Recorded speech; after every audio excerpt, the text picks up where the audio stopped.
And my name is Andrea Wilson. I am a recruiting operations specialist for K12. I also work in our headquarters, which is in Herndon, Virginia.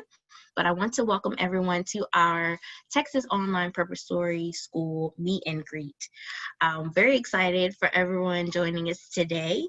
Again, if you're just joining, please be sure to put your name in our chat box.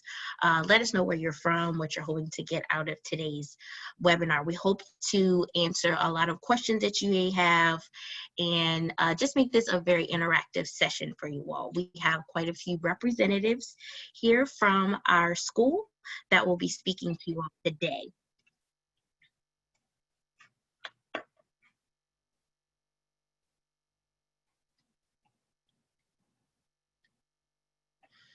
And some of our representatives, we have a representative from our high school, our middle school for TOPS, and also our principal and also our head of school for TOPS is here today as well. So they will be talking to us shortly. But before we start talking about our school by itself, we will just give you some groundwork about who K12 is. This may be your first time that you've ever heard of us, so we wanted to just give you some. So I will pitch it to Keisha, who is my manager, who will tell you a little bit more about K12. Hello, everyone. Welcome to Texas Online Preparatory School virtual meet and greet. I am so excited. I'm the person who's letting people in, and it has been beeping nonstop. So I'm just trying to make sure everybody gets in here. Welcome. I am also learning a lot about Texas geography. So some of these cities I have never heard before, so I'm loving that as well. So about K12, just to get us started, we want to make sure that we're grounded in our mission statement and our values. So for those of us, I see some who have heard of us before, some who has worked for us, some people know other teachers at TOPS, all of that is amazing. Our mission statement, we help students reach their full potential through inspired teaching and personalized learning, and we make an invaluable impact. PACT stands for passion, accountability, courage, and trustworthiness. And that's how this is what we embody. These are the values that we look for our teachers and our staff members here at K12. So who are we? K12 is the nation's leading provider of online curriculum and support services. We have schools that work from kindergarten through 12th grade in a variety of manners. So we have online public schools, private schools. We also do hybrid schools. And there's also, you could do just coursework through us as well. We started in 2000.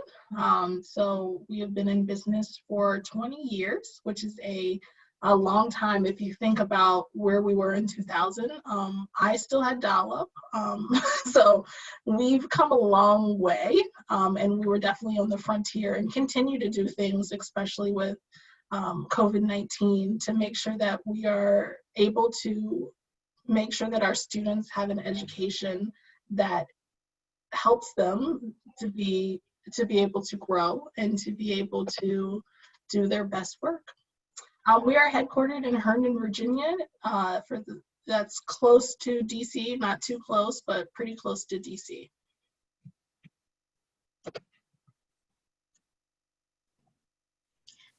Keisha. So now that we've told you a little bit about K12, we also wanted to just let you know of how the virtual teaching works.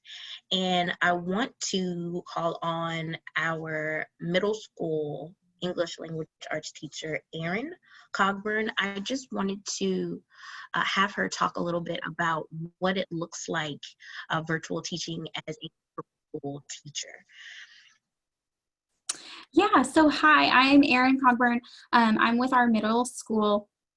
I taught special education for 6 years in Abilene ISD before I came to K12, and so this is I'm finishing up my 6th year with K12. So for 5.5 years, I was middle school language arts, and then in the last, I guess it's been about 6 months ago, but back in November of 2019, I interviewed and I actually was able to I interviewed and accepted a position as our assistant principal at the middle school. So that's my new role. But for 5.5 years, this was the job that I did, and I absolutely loved it. I came really looking for something that I could teach and continue working with kids, but then also just needing to be able to, do things with my own family at home. And I have young kids. I had a baby at the time. And so it's just really the environment, the teachers, the support of everybody here is just the thing that makes me love to wake up and come to work every day. And so as a teacher with K-12, you're spending some of your time, of course, teaching live classes to your students. They're going to come into a classroom similar to this type of environment and spend some time with you as a teacher, learning, working together, going through your lesson, working in groups together or working with you one-on-one. And then some of the time, of course, is lesson planning, grading, those typical things that we're used to as teachers. One of the biggest differences is communicating with families because they're not, coming up to the school to pick up your kids. You don't get that after school check-in with moms and dads. And so we do that through phones and emails. So we do a lot of phone calls to families, a lot of texting to families, more so than in a brick and mortar setting. And so that's another, way that we spend our time. We do a lot with data. And so teachers are digging into data, looking at tests and analyzing, how did my students do on this test? What do they need from me to either help push them further or help bring them up if they need extra support? So I think that answers pretty well. But it's been great. It's been my favorite job I've ever had. It really has. Thanks, Erin.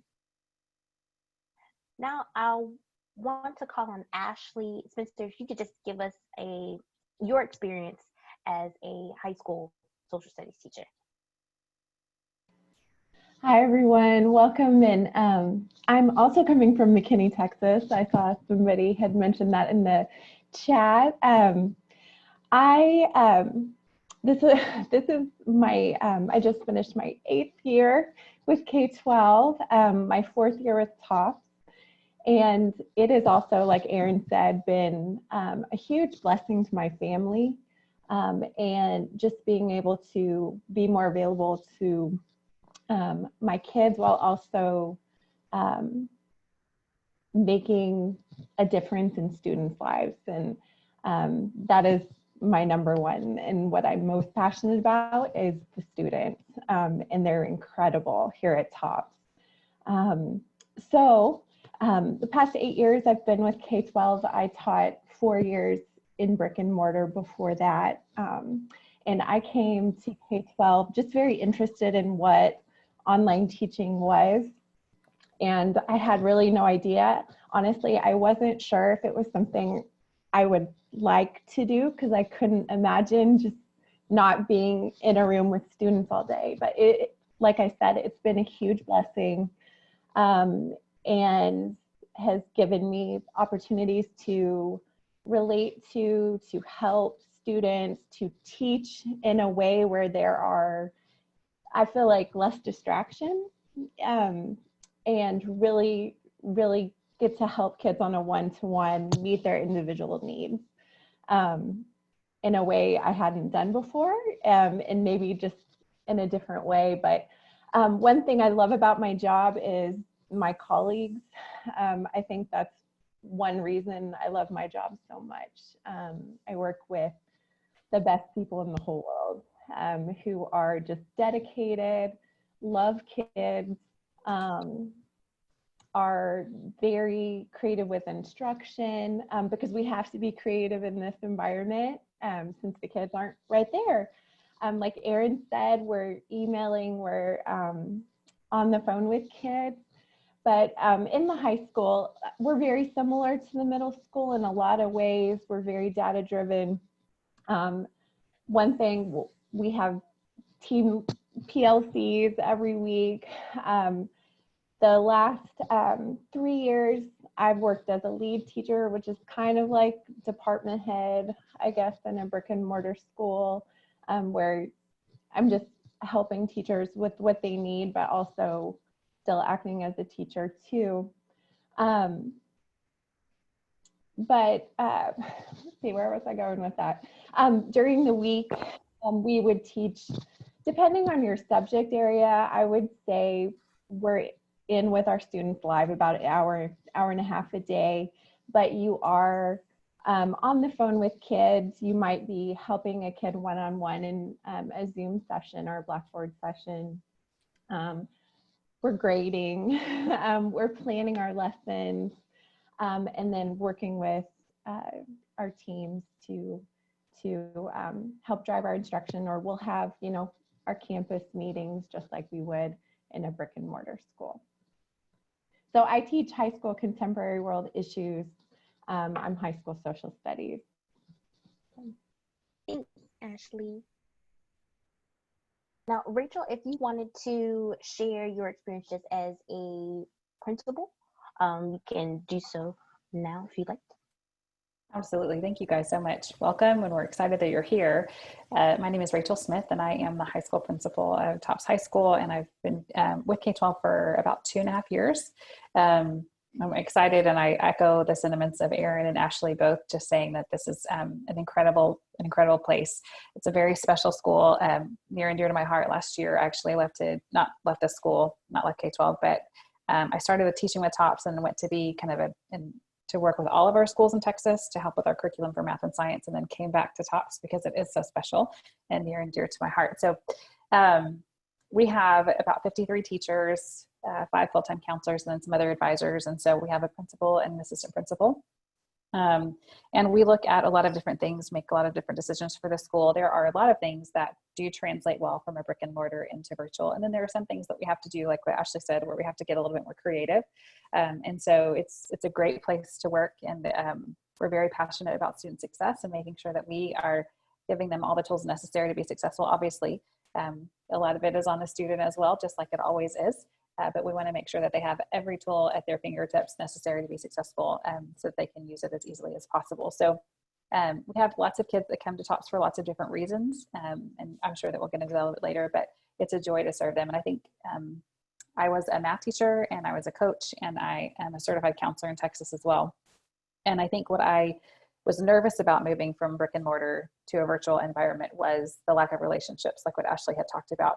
And what I found is that while I might not have the same relationship with my whole class, what I found is I had much better relationships with each student, because you do work with them more one-on-one, more individually. And so you're able to develop more of a personal relationship with them. So if that's something that you're interested in, then that's a lot of what we do, is building individual relationships with our students.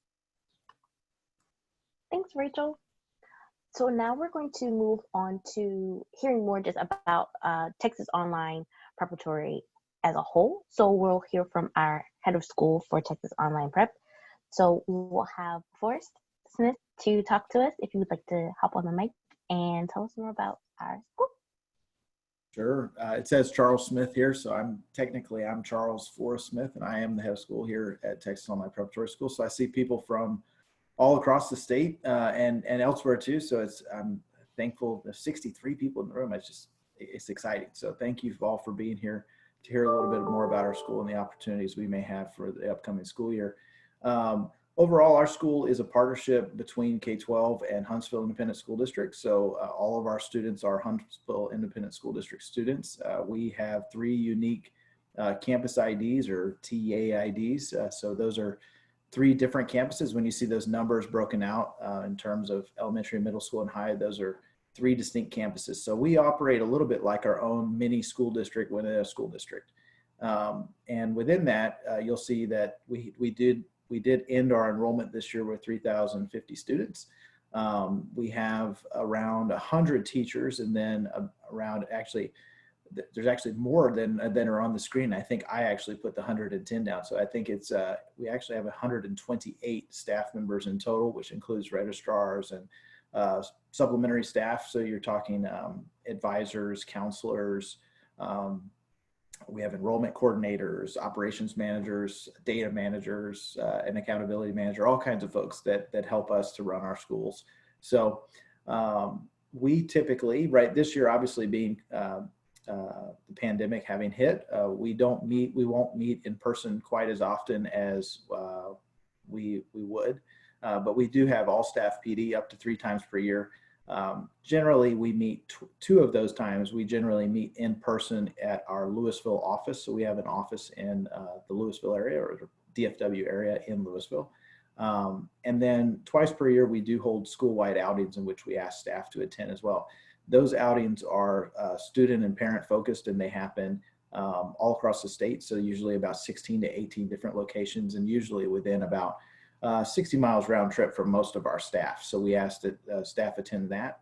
And then we have state testing, which is not on here, but we do have upwards of 53 to 55 different state testing sites that we then ask staff we have to use staff to actually proctor those tests. So those are the other ways that we get to see each other face to face that isn't by way of Zoom, basically. The couple of fun facts about TOPS, our motto is empower to learn and equip to succeed.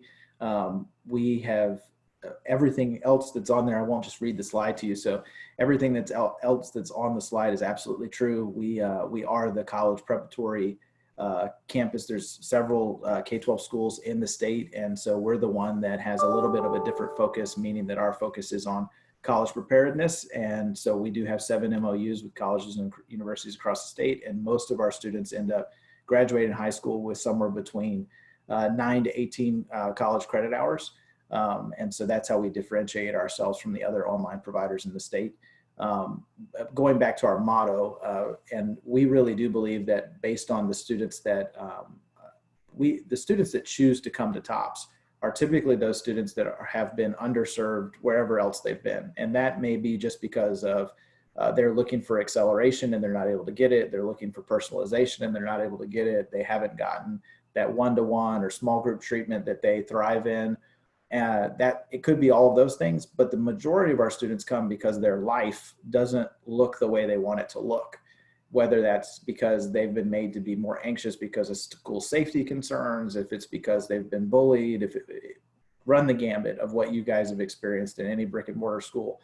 Those are the students that are first choice through our doors. And so that's 60 to 70% of the kids that we serve. And so about 3 years ago, we realized that, you know, the way we were kind of framing how we approach students and instruction and just everything, if we didn't first think about how we could empower them in their life where they sit with what they're dealing with, then it's going to be really hard to equip them with the skills for success academically that they need to have good and awesome post-secondary goals. And so that's where we came up with that motto. And every year we inch a little bit closer towards what does that motto look like in action or in deliverables. And like this morning, I was in a social media planning event to where every single event and every single awesome thing that we're going to do via social media for next year has been planned out. Not to say that we've not ever had a plan, but we've never had a plan this succinct that also addresses the social emotional needs of our students too. So those are the kinds of things, and that's really the heart of who we are. As far as hiring right now, we are seeing interest in our school that's, I wouldn't say it's explosive interest, but obviously more interest in light of COVID-19 than in other years. And so right now we know that we'll be adding mathematics positions, English language arts positions. We're adding interventionists to all of our campuses that will work with our at-risk students, as well as advisors, which are not counselors, but those are the positions that actually try to become the point of contact for the student in the school, so that they know, like, if all else fails, who can I call? You know, who's going to know what I ate for breakfast this morning? That's what we always tell the advisors. Know your kids like you're going to know what they ate for breakfast, even though you're not in the lunch hall. So that's kind of the big ticket overview of who we are. I think there was a chat or two that I may have missed, just to make sure. I think we'll get to some of these. I think we'll get, Dahlia, I think we'll get to your question here in just a minute. But yeah, like I said, I think that's kind of the bigger overview of who we are as TOPS. Thank you, Forrest. And we just put up on the slide frequently asked questions that we receive for Texas TOPS, about contribution to TRS and do you follow the academic calendar like traditional brick and mortar? If you could just talk a little bit about that, and then we will talk about the positions and how folks can apply. Sure. So the first thing is to apply for any position that's currently posted. And we have a couple that are posting right now. So if you don't see something today, keep checking back. So k12.com/careers is the first place to go. And you can search for Texas Online Preparatory School or TOPS there. And that's where you'll find the applications, the actual teacher application, as well as the positions that were currently posted. So there you go. And now it's in the chat. We get a lot of questions about TRS, obviously, here in Texas. We do not contribute to TRS. We're not able to as a vendor that's in contract with a district. It's just not something that we're able to do. And so all of our employees are actually K-12 employees. They're not board employees, which means that you don't have a contract per se, which would be typical of a board employee, but you have an at-will agreement that you would have with K-12. And so with that agreement comes benefits. I think I tell everybody the same thing, which is to say that the benefits are comparable. If you look at what TRS offers with health and fringe benefits, I think there are some things that are probably better. To be just my personal opinion is I think we offer some better benefits than what TRS offers. And then everything else is arguable, as it would be anywhere you go and anywhere you work. So there's that part. And then as far as our schedule, we have an instructional calendar that's board approved, just like any other school would have, or any other school district would have. It's very similar to what you would see if you were to go, and it's all public information. So you could actually look it up today. You could find it. It's board approved. It's on the board agenda. But it's very similar to what the Huntsville ISD calendar is. The things that are different is that, we don't have some of the days like some of the parent teacher days or some of those other kind of extracurricular events that happen that are still included on those calendars. But Huntsville is a district of innovation. So I believe we have 168 days on our calendar. The minutes requirement that Texas has is the same. So we still have the same amount of minutes, and thus why we require teachers to work 8 to 5 to be able to meet those minutes. Our school day is typically 8:30 to 4, although I cannot remember schedule to schedule right now what that looks like for next school year, if we've adjusted the school day, but it'll always be the same as the minutes, which is I think it's 75,600 minutes or 76,500 minutes. So you have that. And as far as PTO goes, it's typically around 7 weeks of summer PTO. That's always the big question. Like, will I have summer the same way that I had it? And it's very similar. It's not quite the same, to be honest with you, because we have other programs that we run through the summer that we need teachers here for. Some of those you're afforded stipends and other things to do. Other things are just a regular part of our job, especially when it comes to like summer testing and having students come back for remediation and all the rest. So we do have some of those requirements, but it is I would say it's between the school holidays that are on the actual calendar, the board approved calendar, and your summer PTO and your in-year PTO, it's really comparable to what you'd have in a traditional brick and mortar school district. Thank you. Megan, I'm going to call on you. Megan is one of our recruiters at K12, and I will have her to talk to us more about the application process and just how you can go on our website to apply. We're just showing the link again. Megan, take it away. Thanks, Drea. Hi, everyone. My name is Megan Payne. I am the academic recruiter for TOPS. I have been with K12 and with TOPS for almost 2 years now, so definitely excited to be heading into the 2020-2021 school year with the TOPS team. So right now we do have our website listed on the screen. All of our positions are posted. You can go to www.k12.com/careers. When you do see yourself on this website, make sure to select the school staff. This is where you will see all of our positions for all of our schools in K12.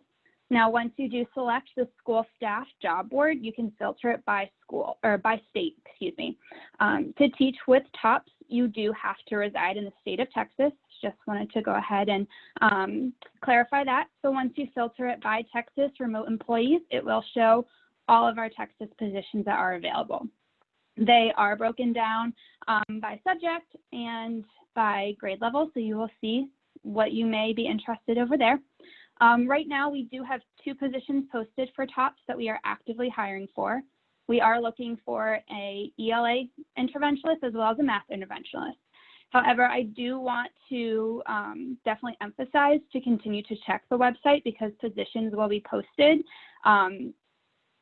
continuously. And how you can also stay on top of that is that once you do go to that job board, there's a little green bar that says activate job search, job alerts for this search. So you can go ahead and get email alerts for when positions are posted in the state of Texas, and you can go right to that website and check it out.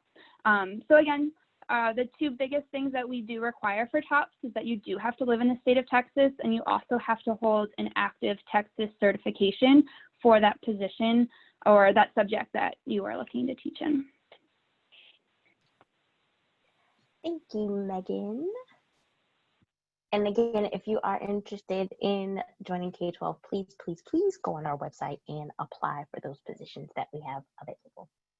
Now we've come to the part of our meet and greet where everyone can participate. It is our question and answer session. So if you have any questions that you would like to ask some of our representatives here today, feel free to type it in our chat box now, and we will try to answer as many as we can. And we'll go from there until we don't have any further questions.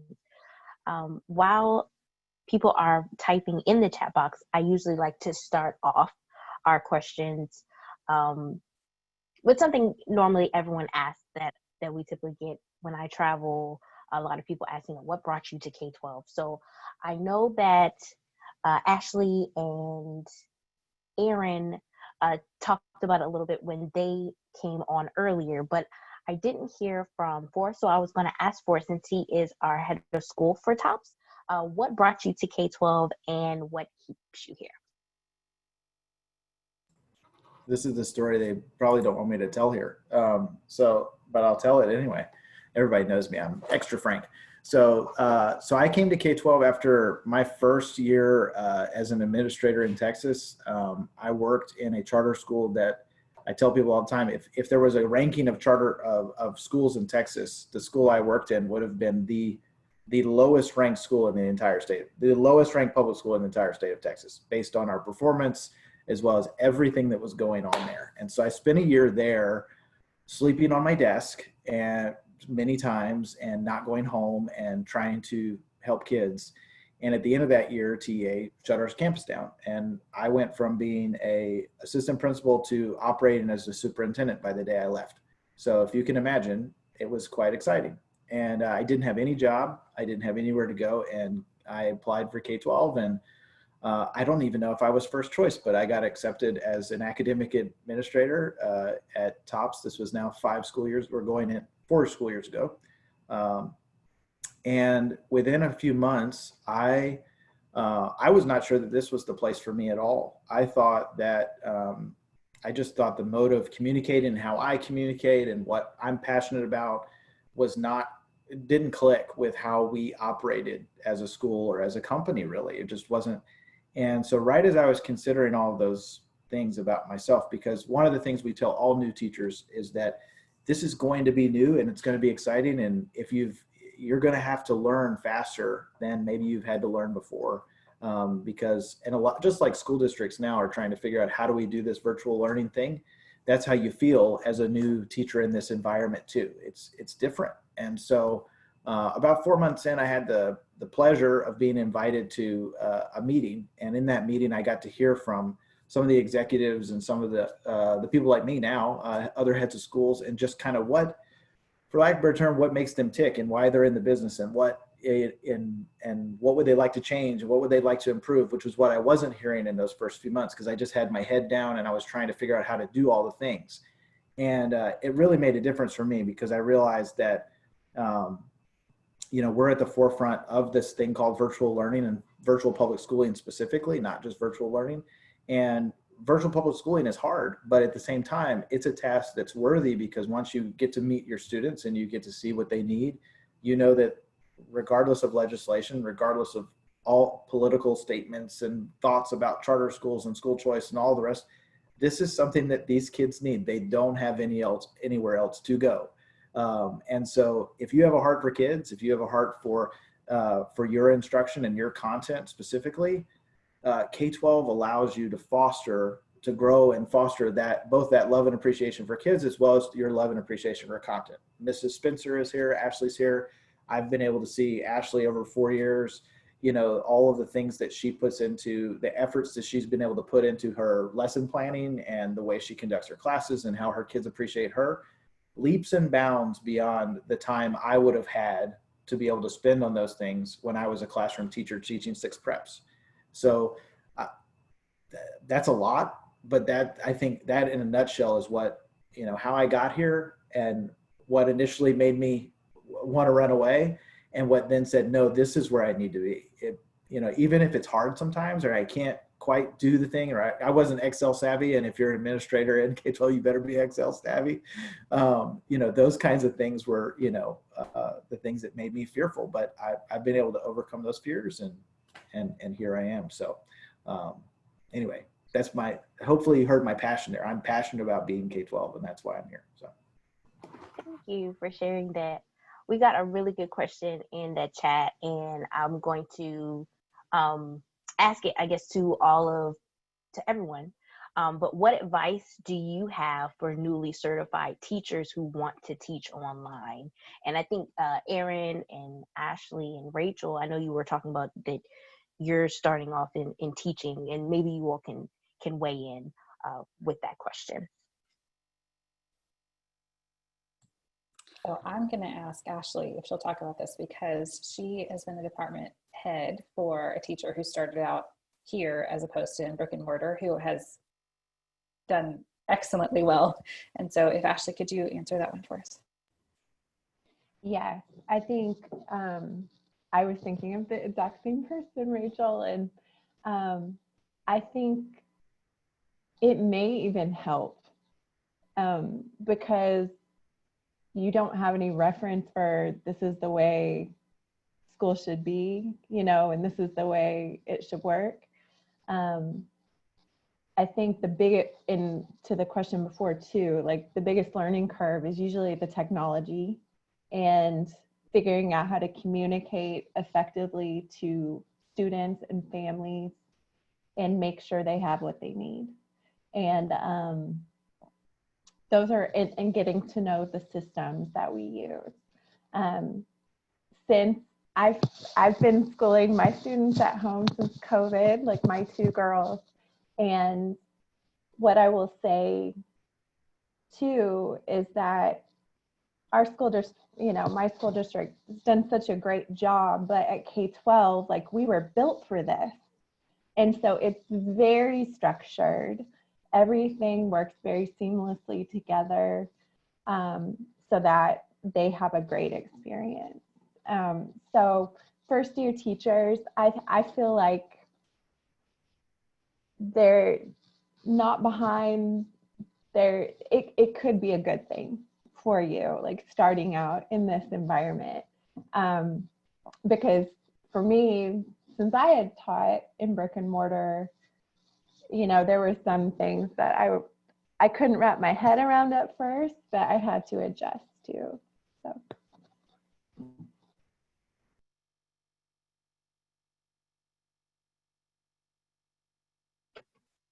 Thanks, Ashley, for answering.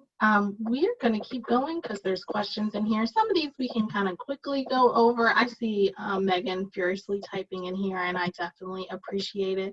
There's a really good question about what are your favorite ways to keep students engaged, and then how much do they have an opportunity to connect with each other? Erin, I think you should take that one. Yeah, so our students do have a number of opportunities to connect with each other. Forrest talked about the outings that we hold throughout the year, and those are kind of like family field trips where we plan to meet up throughout the state, and our families and teachers can come together and see each other face to face, spend time together. They can exchange phone numbers and emails so that they can continue to build those relationships. And we have a couple of I know there's a really involved parent in Dallas who gets kids together all the time. And we do also at the middle school, I know we do social time where the kids can come into a classroom and they just get to kind of play games or chat with each other. And they absolutely love that. We monitor that, as teachers, we monitor that for them, but it's just a free time that they get to spend some social time together. We do, try our best to encourage that for our students and our families because it is an important aspect of schooling that they can miss out on when they come to us. A number of our students, they still participate in citywide sports or scouting and things like that. So they do still, get that social aspect outside of school time as well. Keeping students engaged looks very different in the online setting. The biggest thing is building those relationships with them, reaching out by phone, inviting them to have lunch with you through Zoom. We've been doing that over the last several school years, and just building those relationships so that they know who they're coming to class with, and so that we're not just a voice that's coming out of a machine, but we're actually a real person to those students, and that's really important. And then just being energetic, having fun, letting them hear that smile in your voice, letting them see how much fun you have while you're teaching them. All of those things, translate from brick and mortar into our setting as well. And they're key, really key for getting students to engage in the lessons with you. Thank you, Erin, so much. We also have a couple of questions in here asking about what's the day in the life? Is it block schedule? How many times do you meet with students? What does that look like? So if you guys can give kind of middle school view and high school view, just kind of tell us what a typical day could look like and how many students, I guess, that you might have in each class block. Well, I'll start with middle school, and then y'all can follow up with high school. But the schedule kind of changes. It changes each year based on what we see our students really need from us. So that's one thing. Be prepared for schedules to change each year, and that's pretty typical across brick and mortar as well. It's not anything new. But for a middle school teacher, a typical day in the life would be, wake up, get yourself dressed, get your kids off to school, turn on your computer, check your email and see, what tasks do I need to do today, and make note of anything that's imminent and needing completed. And then going into the class session. Some days we might only teach one class session. It could be as short as 30 minutes. It could be as long as an hour and a half, depending on the day. And then other days we might teach a couple of different class sessions. We might have 2 or 3 sessions that we teach in that day. So every day is a little bit different. When class is done, then it looks like I need to grade some papers. So I'm going to set aside some time on my calendar for grading some papers, and I need to work a little bit on a lesson plan, and I need to contact some families, that I either have concerns with or that I need to contact because they've been doing great, and I want to be sure they know how proud I am of them. So Forrest said in the chat about 15 hours of live teaching per week is pretty normal. And that's true. That's been true my whole 6 years here, about 15 hours average. The rest of our 40-hour work week is, just scheduling out and putting in your calendar, when are you going to lesson plan? When are you going to, contact your families, grade your papers? That's one big thing. In brick and mortar, you're given a schedule that says this is when you're going to go to lunch. This is when you're going to have planning time. This is when your class is going to go to PE or to recess or to their specials. And we really have to make that up for ourselves. Kind of, we take our live teaching time, and then the rest of it, we kind of have to set for ourselves so that we can get everything done, and things don't pile up. It's easy to get lost in the work if we don't schedule it out for ourselves. So that's one of the biggest things that I try to work through new teachers with when they're coming to us is let's build your calendar so that you know exactly when things need done throughout your day and throughout your work week. And I'll talk about high school. So we have a calendar because we have a lot of students due to either due to the nature of our school and the college preparatory nature of it. Several of our students are taking more than one core class at a time per year. So we might have 2 science classes, 2 social studies classes, multiples of those things. So we do have to run kind of on a schedule. We teach between an hour and a half to 2 hours live per day. And that might be that you are working in a session with all of your students. It might be that you're targeting some students who might need some extra support. It might mean that you're offering enrichment. And then we also have help labs. And then we additionally have a social hour for our students that they can attend to get some of those socialization things. So all of those things would be included in that hour and a half to 2 hours per day. And just like Erin said, the rest of the time, she did a really great job of saying kind of what the typical day looks like. But I would say that it is very helpful to be kind of a self-starter. I know that we operate a lot. I will speak for myself. I operate a lot with a checklist and say, okay, I need to make sure that this thing is done and this thing is done and this thing is done. And then kind of structure my time around that. There is students still turn in grades, turn in work, and that you grade those things. There is a lot of information and a lot of the content that the students are able to have graded by a computer. And so I would say that the grading burden on me as a teacher when I came from brick and mortar to online was less. But there are some times when you have all of your students submitting something and you have to grade those. So it's peaks and valleys for that. Average course size, I think, is a little bit different per course. So if we, math and ELA, we try to keep those on the lower end. And so we would say that for state tested, we're at about 180 to 200 kids per teacher. And then those are broken up into smaller groups throughout the week. And so there are some times where you invite all of your kids and it's fun and it's rowdy and it's awesome. And then there are other times where you're working with smaller groups of students. And then there are some times where you're working with students one-on-one. For science and social studies, we try to keep that lower than 250. And then electives is kind of dependent on which elective it is. Some of our CTE courses have a class size requirement, a cap. And so we follow those guidelines, but then there are some times where some of our elective teachers have more kids, but then teach less often. So generally there's a give and take. If you have a higher caseload, then you might see less hours teaching live per week. So I hope that answers that question. Forrest, if there's anything else you wanted to say. We had someone ask about how often are you faced with online discipline issues in digital? Yeah, I can answer that.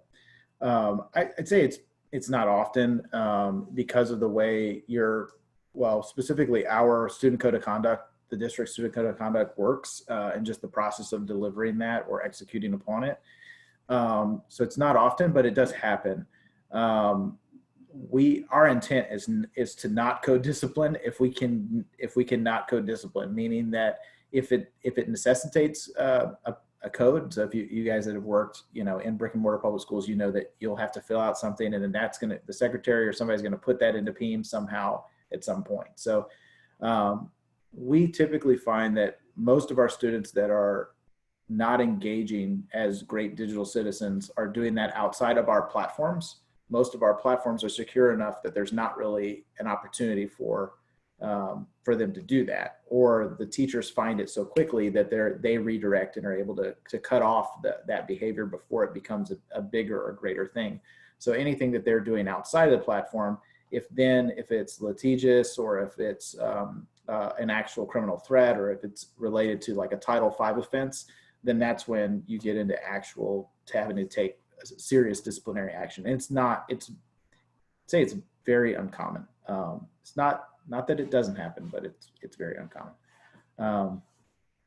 And there was another question. I think there's been a couple questions about special education. I believe that's the question. And so we deliver, I mean, the easiest way to say it is we deliver special education like anyone else would. We just have to deliver it via the internet. So all of your ARDs, all of your paperwork, all of your Section 504, all of that is done online, unless there is an actual modification or an actual service that a student needs in person, and then we would have to we'd have to follow the IEP. We'd have to do it just the same as anyone else would have to do. So we're not making any roundabout way to deliver special education just because we're online. I mean, that's just the bottom line. We have to follow all the laws just like anyone else. So we had someone asking about the curriculum and the technology that we use. If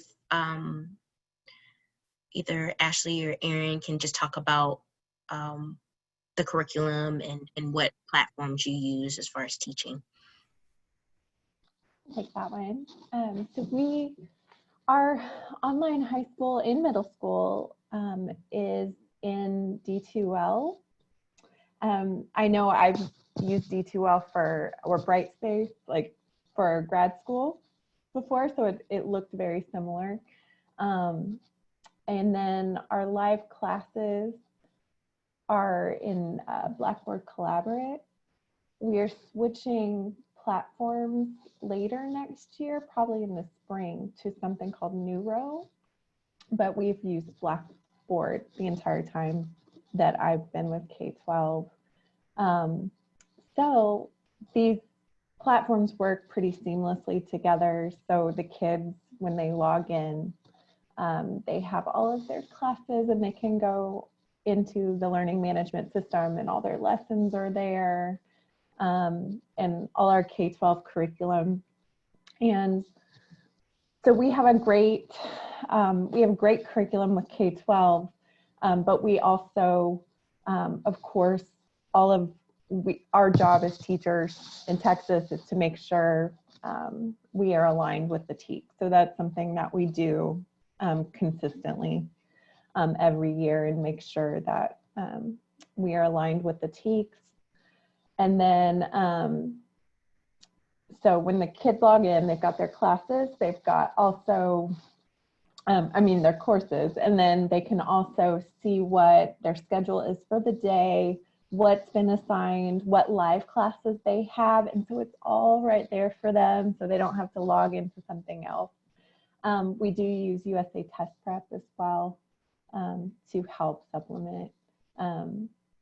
And I think there was a question about kids that don't come to class, and I just wanted to mention that everything we do is recorded.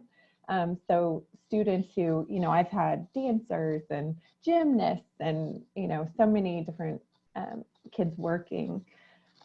So all of our instruction is recorded for students who can't come. Students who refuse to come, a lot of the time, we communicate with those kids, and that's kind of part of what we do every year. Kids that don't engage, we're consistently communicating with them to see, what's going on, because it's a huge learning curve for the students too that are new to the virtual environment. So our job, is, we help them to acclimate.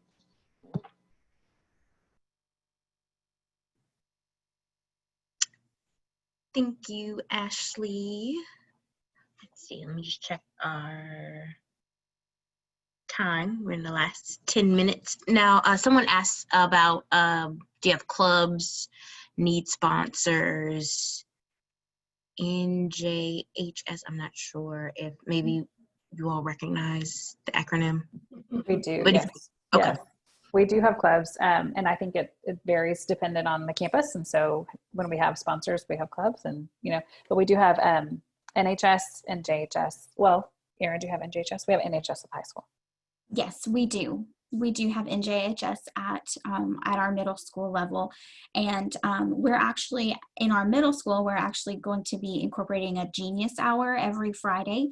The students will get to choose a humanities club or elective or special project, and they'll also get to choose from a STEM. And so our teachers are working right now to decide what they're going to be offering, whether it's a book club or a cooking club or a garden club, or it might be something with computer coding or with music, so that they will have some time to get together. That'll be more of their social time and just exploring those areas outside of academics that are so important for our students. Thank you, Drea. I'm gonna jump in here. I've seen people ask questions. Is there a need for social studies teachers or ESL, people who are ESL certified? So just thought I would throw that in there for you guys to answer. Those will be positions that they should be on the lookout for as well.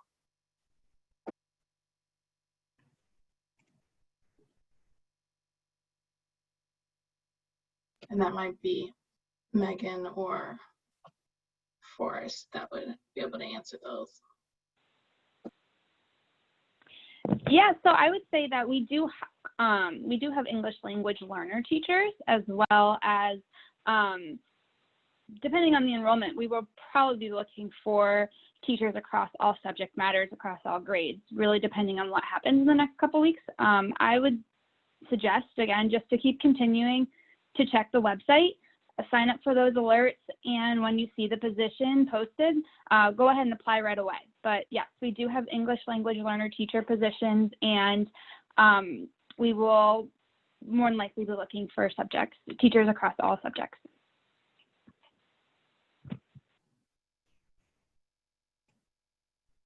Thanks, Megan. Oh, go ahead. Sorry, Keisha. Nope, you can take it back. That was my plug. I saw it all the way up there, and I didn't want us to miss it.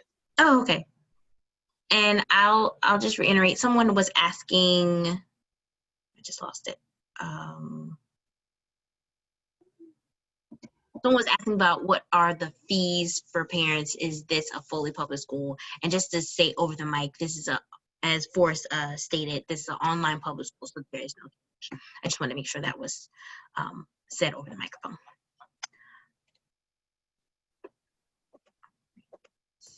Yeah, there's a few other things coming through the chat that I think maybe we covered kind of at the beginning, but maybe as people kind of popped in, we do employ special education teachers. We do all STAR testing, so students have to take STAR. That's one of the reasons why teachers have to reside within the state. One, we're using state dollars to fund our school, and so it's only appropriate that we use state dollars to fund teachers in Texas. So there's that part. We do not have we add positions as we grow, and so we anticipate growing. We always anticipate growing, so we'll continue to post positions as we need to. I think you'll see some more postings probably later this week and early next week, but can't speak specifically to what those will be just yet. I don't know, anything else that I missed? Just trying to catch as many as I could. Started making notes too. I know Keisha just posted in the chat for those that were asking about teaching in the state. You must reside in the state of Texas, and you must be certified in the state of Texas if you want to teach at Texas Online Preparatory School. So making sure that was said over the microphone as well. Let's see. Yes, and I don't see anything new. I think we've mainly answered all of the questions. And Megan, I'll ask you for this one, they're asking, what do you look for in licensure requirements for Texas? And maybe we could talk again about the licensure portion before we wrap up.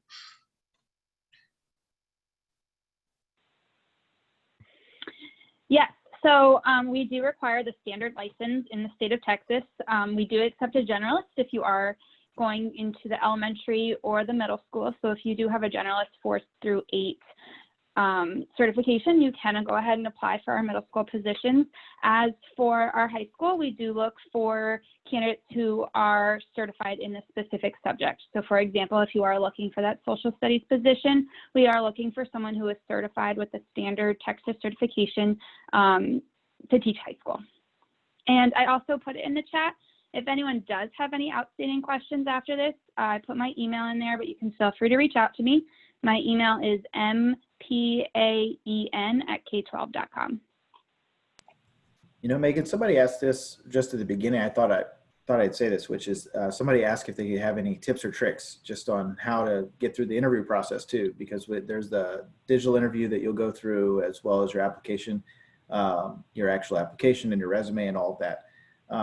One of the biggest tips and tricks we can give you is to make sure that when you do record your actual digital interviews, that you come well prepared, meaning that you have your camera placed appropriately, just as if you were delivering a lesson. One of the things that's I would say it's really hard to get through all the interviews because we have a lot of interest. Whenever we have people that, unintentionally you have a computer on your knees or, a cat walks behind you. We've seen it all. And so the one way to get our attention fastest is to start kind of just the way I am here now, centered on my camera, speaking to you, looking at the camera, trying to present that way. I know it seems it's kind of sensical, but oftentimes you get that alert. I know how it works. You get the alert. You're like, I got to do this interview right now. I want to be the first in the queue.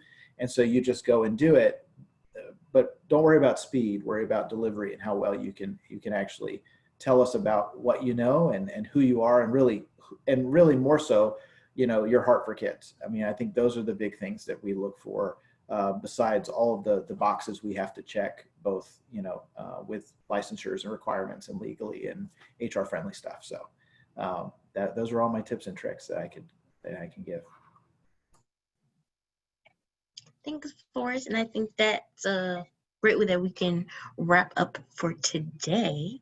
Again, I want to thank everyone for attending our meet and greet for Texas Online Preparatory School.